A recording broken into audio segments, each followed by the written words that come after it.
Welcome to S P smart hybrid schooling system. बच्चे आज हम लोग नीट डायरेक्ट में next chapter that is chemical kinetics discuss करने जा रहे हैं, जिसमें कि फर्स्ट टॉपिक हमने लिया है रेट ऑफ केमिकल रिएक्शन।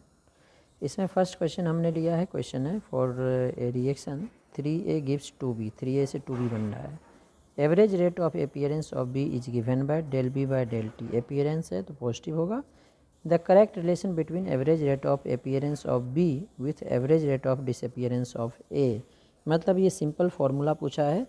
तो रिएक्टेंट के लिए हम लोग क्या करते हैं, निगेटिव साइन लेते हैं। एवरेज है तो डेल लिखेंगे और इंस्टेंटेनियस के लिए डी लिखते हैं, del A by del T. ठीक है, और इसका कॉफिशिएंट 3 है तो 1/3 इक्वल्स टू, प्रोडक्ट के लिए प्लस लिखते हैं, कॉफिशिएंट पहले ही लिख देता हूँ, 2 है तो 1/2 del B upon del T.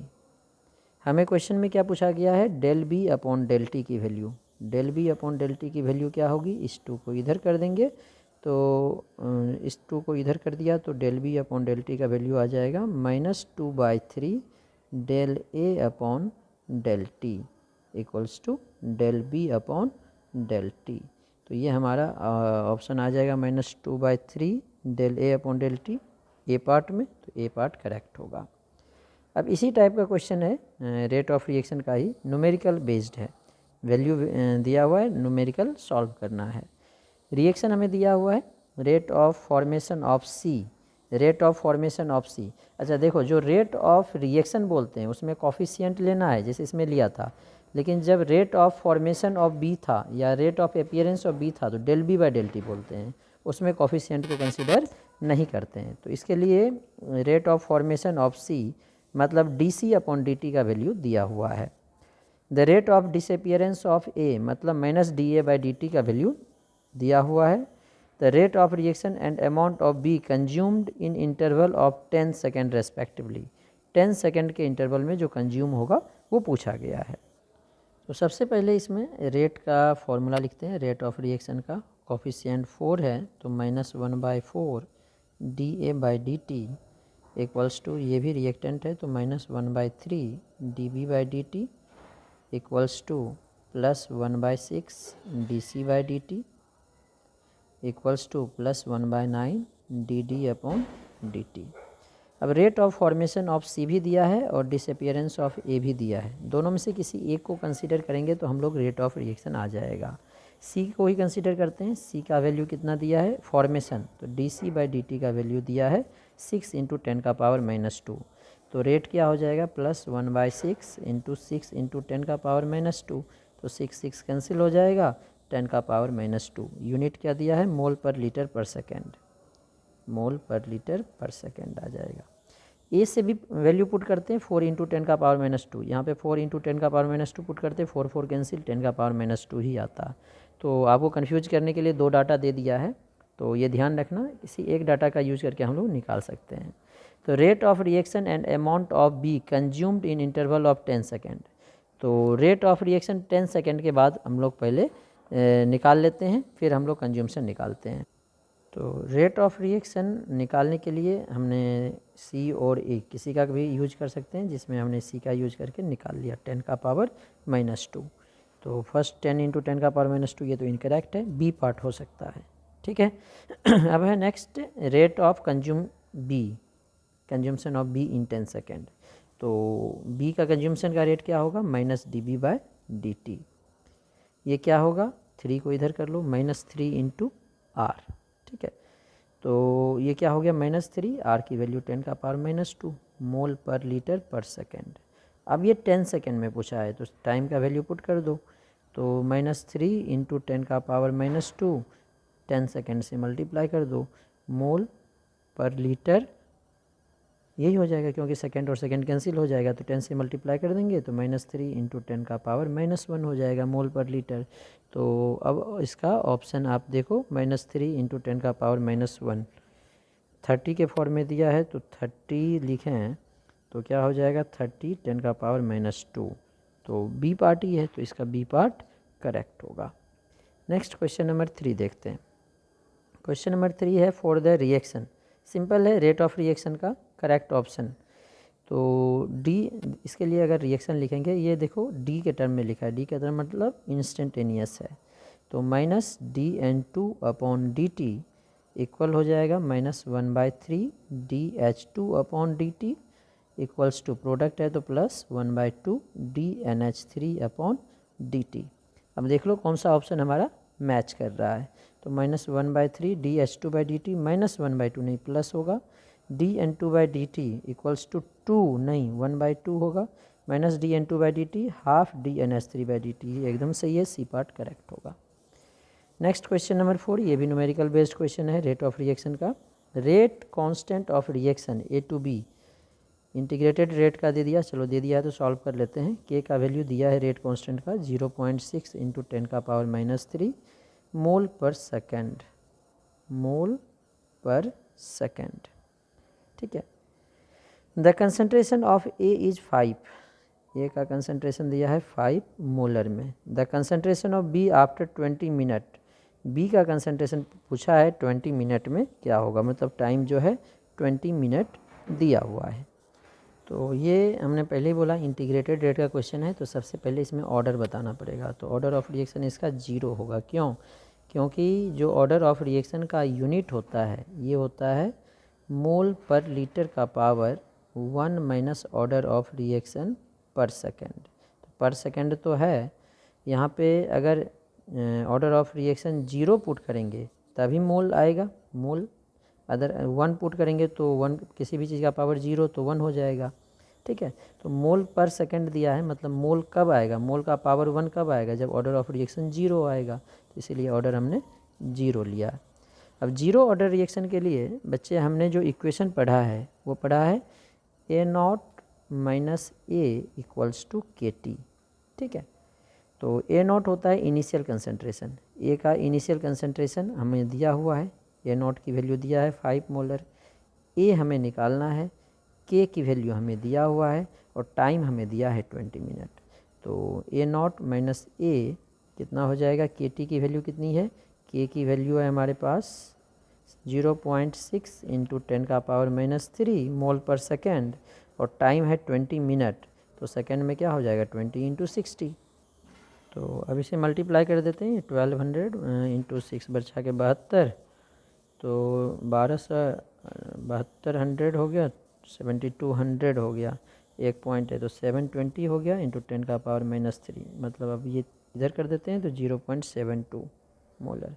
अब देखो बच्चे जो रिएक्शन हमें दिया हुआ है ए से बी है, हमने इनिशियल मतलब A0 है तो ये 0 होगा, टी डैश पे क्या बोला था हमने, जब ये A0 माइनस इसका डिकम्पोजिशन कुछ होगा x, A0 माइनस एक्स को ए बोलते हैं, तो ये कितना बनता है x बनता है। A0 माइनस एक्स को ही हम लोग रिप्रेजेंट करते हैं a से, तो A0 माइनस एक्स जो है ये वैल्यू है a के इक्वल। तो हमारा b का प्रोडक्ट, b का कंसंट्रेशन पूछा है ना, कंसंट्रेशन ऑफ b मतलब x की वैल्यू निकालना है, तो x की वैल्यू क्या हो जाएगी, x को इधर कर दो तो प्लस हो जाएगा, a को इधर कर लो, A0 माइनस a मतलब ये जो है A0 माइनस a, इसी की वैल्यू हमें निकालना है, यही जो है b का कंसंट्रेशन हो जाएगा जिसे हमने x से रिप्रेजेंट किया है 0.72 मोलर, इसीलिए डी पार्ट इसका करेक्ट होगा। नेक्स्ट क्वेश्चन नंबर 5 देखते हैं। क्वेश्चन नंबर 5 है, फॉर द रिएक्शन हमें दिया हुआ है the value of rate of disappearance of N2O5, मतलब माइनस dN2O5/dt के वैल्यू दिया हुआ है मोल पर लीटर पर सेकेंड। तो rate of formation of NO2 and O2, simple है, इक्वेशन लिखेंगे आ जाएगा। तो रेट ऑफ रिएक्शन क्या होगा, minus dN2O5/dt equals to NO2 का कोफिशिएंट 2 है तो प्रोडक्ट में है तो plus 1/2 dNO2/dt equals two plus 1/1/2 2 हो जाएगा dO2/dt, ये हमारा इक्वेशन बन जाएगा। अब इसमें हमें rate of disappearance of N2O5 मतलब माइनस dN2O5 का वैल्यू दिया हुआ है 6.25 इंटू 10⁻³ मोल पर लीटर पर सेकेंड, मोल पर लीटर पर सेकेंड। तो rate of formation of NO2 मतलब प्लस dNO2/dt का वैल्यू निकालना है, तो इस 2 को इधर कर लो तो 2 इंटू इसकी वैल्यू पुट कर देते हैं 6.25 10⁻³ तो 6 दूनी 12 12.5 10⁻³, ठीक है। नेक्स्ट निकालना है हमें DO2, rate of formation of O2 भी निकालना है, DO2/dt प्लस में DO2/dt।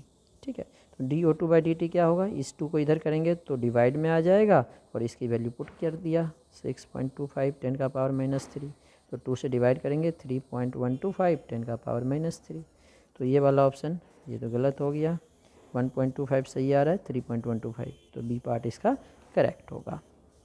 नेक्स्ट क्वेश्चन नंबर 6 है हमारे पास।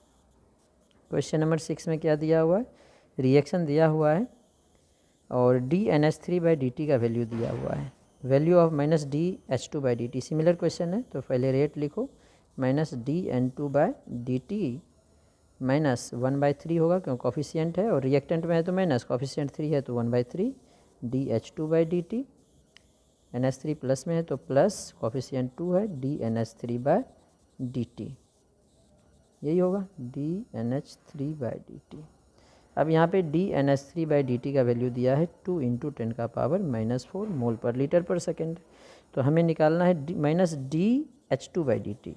तो -DH2/dt का वैल्यू क्या होगा, -DH2/dt का वैल्यू इस 3 को इधर कर देंगे तो 3/2 DNH3/dt और DNH3/dt का वैल्यू दिया हुआ है 2 × 10⁻⁻4 तो 2 कैंसिल, 3 × 10⁻⁻4 तो 3 × 10⁻⁻4 देखो कौन से ऑप्शन में आ रहा है, डी पार्ट में है तो डी पार्ट इसका करेक्ट होगा। नेक्स्ट क्वेश्चन नंबर 7 है हमारे पास। रिएक्शन दिया हुआ है, rate of disappearance of bromine is related to rate of appearance of bromide ion. Bromine और ब्रोमाइड, ब्रोमीन और ब्रोमाइड में रिलेशन है, तो ब्रोमाइड जो है Br- ये रिएक्टेंट में है तो माइनस में आएगा, कॉफिशिएंट 5 है, dBr-/dt और ये प्रोडक्ट में है तो प्लस आएगा 1/3 dBr2/dt। तो dBr2/dt पूछा है तो ये 3 इधर आ जाएगा, -3/5 आएगा तो ये वाला पार्ट इसका इनकरेक्ट होगा। dBr2/dt -3/5 ये भी गलत है, -3/5 डी पार्ट में है तो डी पार्ट इसका करेक्ट होगा। नेक्स्ट क्वेश्चन नंबर 8 है हमारे पास। क्वेश्चन नंबर 8 में है, for the reaction 2A + B gives 3C + D which of the following does not express the reaction rate. कौन सा रिएक्शन रेट एक्सप्लेन नहीं करता है। ठीक है, तो रेट ऑफ रिएक्शन क्या होगा, -1/2 dA/dt, बी भी रिएक्टेंट है तो -dB/dt इक्वल्स टू +1/3 dC/dt, ठीक है, इक्वल्स टू +dD/dt।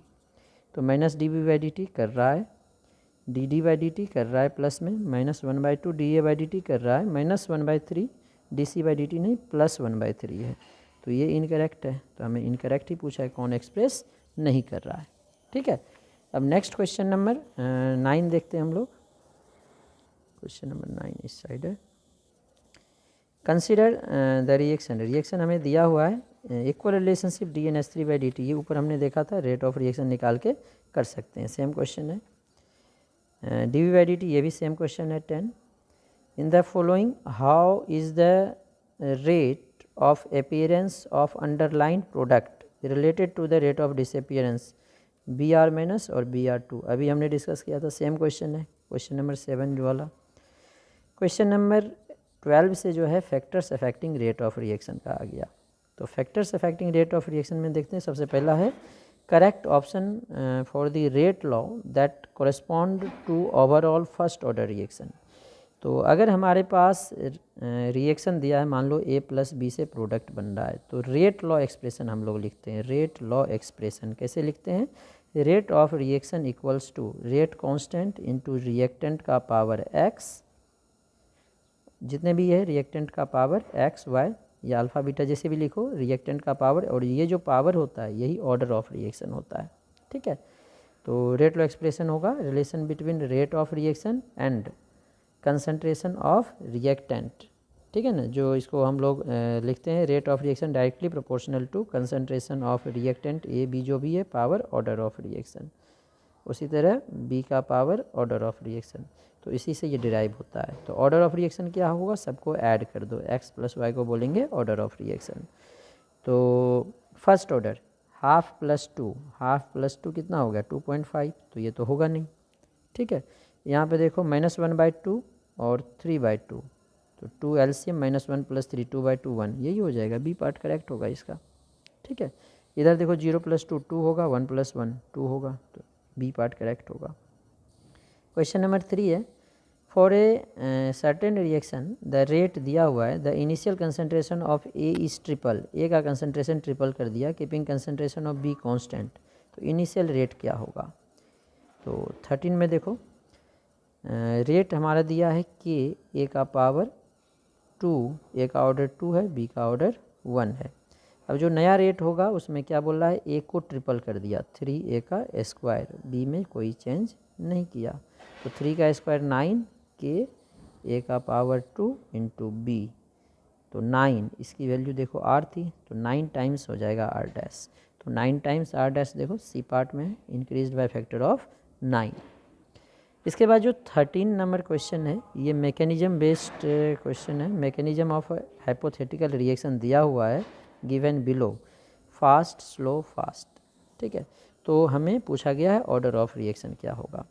ठीक है, तो इस के लिए हम लोग क्या करेंगे, रेट लॉ एक्सप्रेशन लिखते हैं, और रेट लॉ एक्सप्रेशन हमेशा लिखते हैं स्लोएस्ट स्टेप से, तो स्लोएस्ट स्टेप हमारा सेकेंड रिएक्शन है, तो RLE क्या होगा, R = K, रिएक्टेंट x है, x का पावर, अब ये एलिमेंट्री रिएक्शन है, ईच स्टेप जो है एलिमेंट्री होता है, तो इसका जो कॉफिशिएंट होगा वही इसका पावर होगा, वही इसका ऑर्डर होगा, पावर 1, और y2 का भी पावर 1, यही हो जाएगा।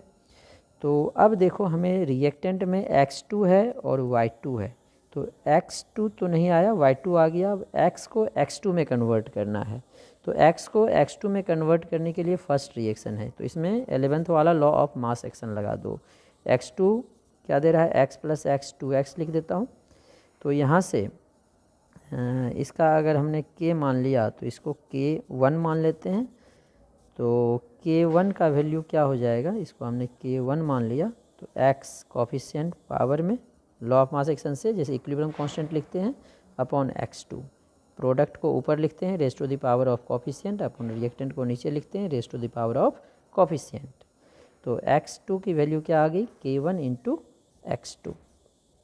ठीक है, तो यहाँ से x की वैल्यू निकल जाएगी स्क्वायर रूट का मतलब पावर हाफ, k1 का पावर हाफ इंटू x2 का पावर हाफ, क्योंकि स्क्वायर हटाया, तो अब यहाँ से जो r लिखा था k इंटू x का पावर 1, तो x की जगह पे क्या आ गया, k1 का पावर हाफ और x2 का पावर हाफ, होल पावर 1, तो यही रह जाएगा, इंटू y2 का पावर 1, तो ऑर्डर ऑफ रिएक्शन क्या हो जाएगा, x2 का पावर हाफ है, y2 का पावर 1 है, half + 1 that is equal to 3/2, तो इसका आंसर देखो 3/2 मतलब डेसिमल में 1.5 सी पार्ट है, तो सी पार्ट इसका करेक्ट होगा। तो इस तरह से हम लोग इसे सॉल्व कर सकते हैं।